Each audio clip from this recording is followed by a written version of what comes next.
Welcome back to your favourite mindfulness podcast, The Space. Today we're talking about setting boundaries and the part of the process we don't often talk about.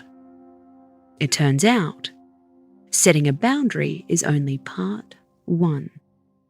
Part 2 is setting a boundary around the reaction to your boundary. We'll give you an example. Say your partner wants to try something experimental in the bedroom. You set your boundary and say, "I don't want to do that." They're disappointed. Now you feel terrible. It's not the fault of your boundary.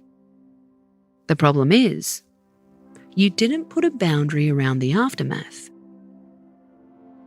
I'm going to be empowered enough to say, I don't want to do that. And I'm not going to feel guilty for my partner's disappointment.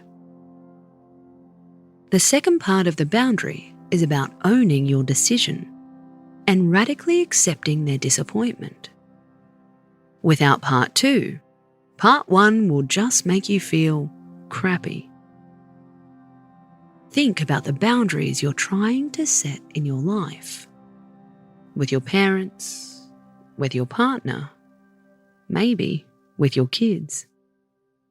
How can you put a boundary in place to how you'll react to their reaction to your boundary? Are you with us? However they feel, you don't have to share their feelings. If they're disappointed with you, you don't have to be disappointed. If they're frustrated, you don't have to be frustrated. Letting other people down takes practice. Sometimes it's okay to consciously flex that muscle. Think about this.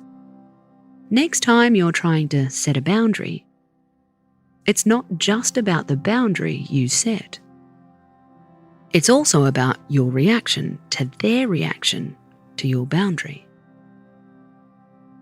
The best kind of boundaries are clear, strong, and respectful. Just don't forget step number 2. Space out.